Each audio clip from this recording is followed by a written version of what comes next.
Good morning, good afternoon, and good evening. This is Pamela, and you are watching Pam Entertainment TV, where we review movies, television series, and incidents in pop culture, just to see how those incidents affect our daily lives. Listen, this is the second time I'm recording this because I recorded the video early this morning and uploaded it. All so happy, got my Mandalorian review out, and one of my mutuals called me and said, looks like a great video, but I cannot hear the sound.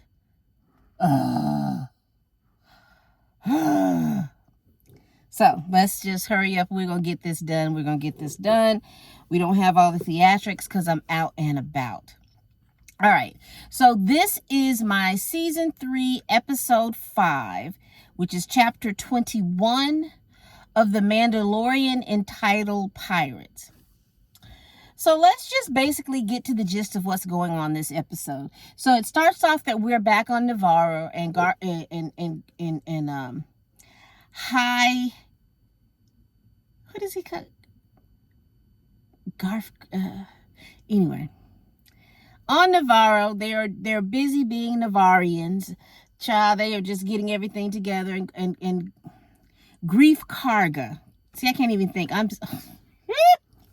So Grief Karga is with his crew. They are sitting around figuring out the infrastructure of Navarro. It's gotten big. So, look at Navarro from season 1 to now. It has gotten huge. So he's, doing a whole lot of different things. He's trying to figure out where things are going to go. All of a sudden, he hears the populace outside. They're screaming and hollering and doing all this kind of stuff. Then we find out why. Because the pirate ship, you remember the pirate ship from the other episodes? Remember the pirates that came to Navarro? Well, the main pirate, I can't think of his name, but child, he looks like Swamp Thing. Just with the more healthier chlorophylled leaves on him. They have come to take over Navarro. They figured that they are going to, I guess because Grief Karga, his people had killed the pirates' people, they were going to come over and take over the whole kip and caboodle. So Grief Karga puts out an SOS, honey. He had the little R5-D5 child come over there. All I thought was, help me, Obi-Wan Kenobi. You're my only hope. Help me, Obi-Wan Kenobi. You're my only hope. That was that's the first thing I thought about. But he sent a message out to the Republic.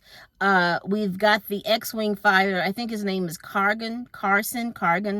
Anyway, he gets the message, and, he's real keen on wanting to help. He's real keen on wanting to make sure that Navarro is safe, because he's the only one so far that recognizes that there's some stuff going on out here in the Outer Rim. And then the Republic is not paying any attention.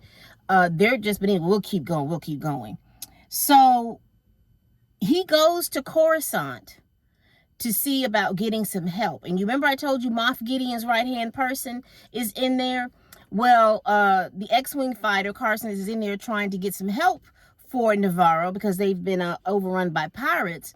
And she comes in and she kind of muddies the water or makes sure that Navarro gets no help, because she starts to tell the administrators, I'm going to call them, that they haven't joined the Federation. So therefore, we've got so many other worlds that have joined the Federation and they need help. And it would be bad to jump the queue and help them when we don't help our own home thing. So she knows there's something going on out there. She knows there's something going on there, and she's doing everything that she can to kind of keep everything, or keep the Republic from going out there and finding out stuff.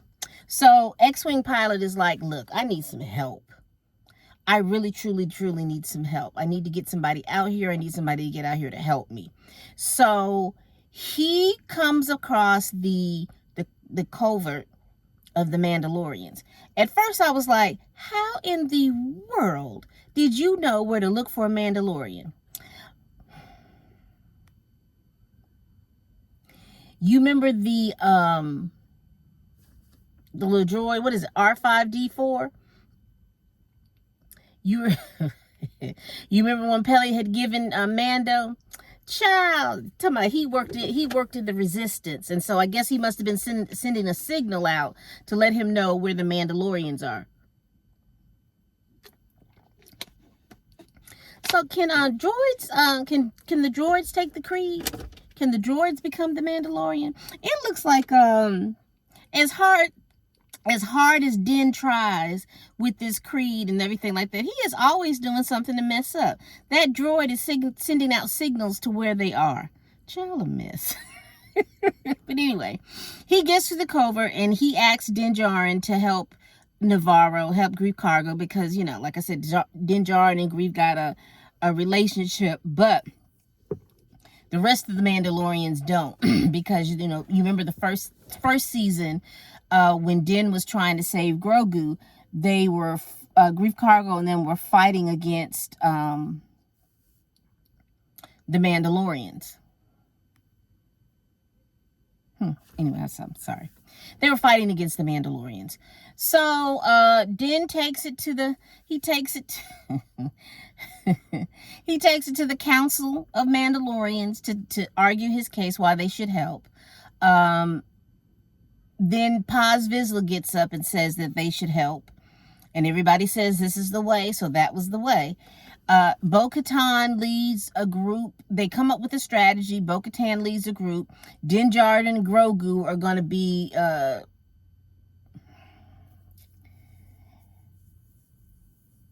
the decoys, so to speak, but they were flying around and they were taking out the fighters so that the big pirate ship doesn't see Bo-Katan coming in on her ship and dropping off Mandalorians. So they drop off the Mandalorians, and the Mandalorians that are dropped off, they take care of the people down on the ground. Bo-Katan and Din take care of the people up, you know, in the fighters. In the starfighters, they take care of those people.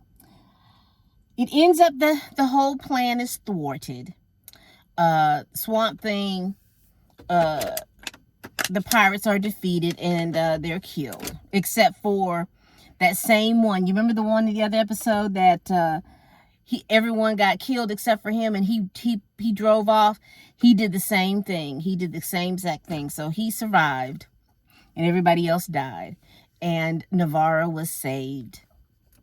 There was a couple of things in there that I just wanted to kind of point out.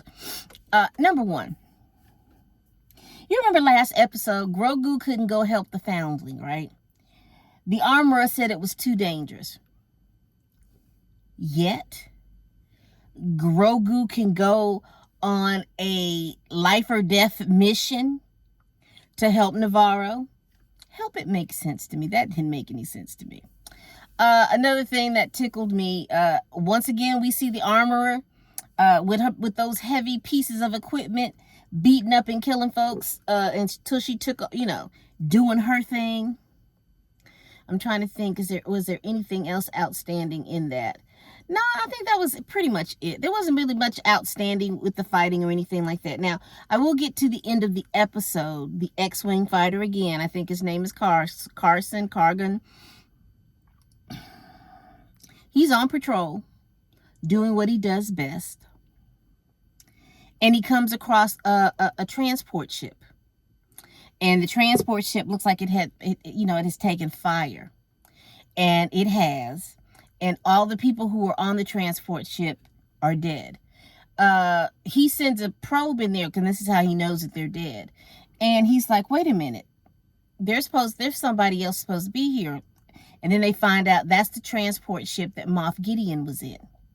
And that Moff Gideon is gone. And at the end of the probe, while he's probing, he sees a slither of Beskar. And so it's like the Mandalorians were the one that broke him out. So that's the cliffhanger that we were left on. So I don't know if it was if Mandalorians did Mandalorians actually help get Moff Gideon out, or was it a setup? I don't know. I don't know. But I did fail to mention that because the Mandalorian saved Navarro, they have a good swath of land now on Navarro. And the armorer wants Bo-Katan to go out into the, I'm saying the wilderness, but go out in space and get the rest of the Mandalorians and bring them back to Navarro. Now, don't know why they can't go to Mandalore, because Mandalore is breathable. And with the little elbow grease, they can pick. They can live on Mandalore. I don't even understand why they just don't live on one of the moons. You saw that Bo-Katan's place still looks good.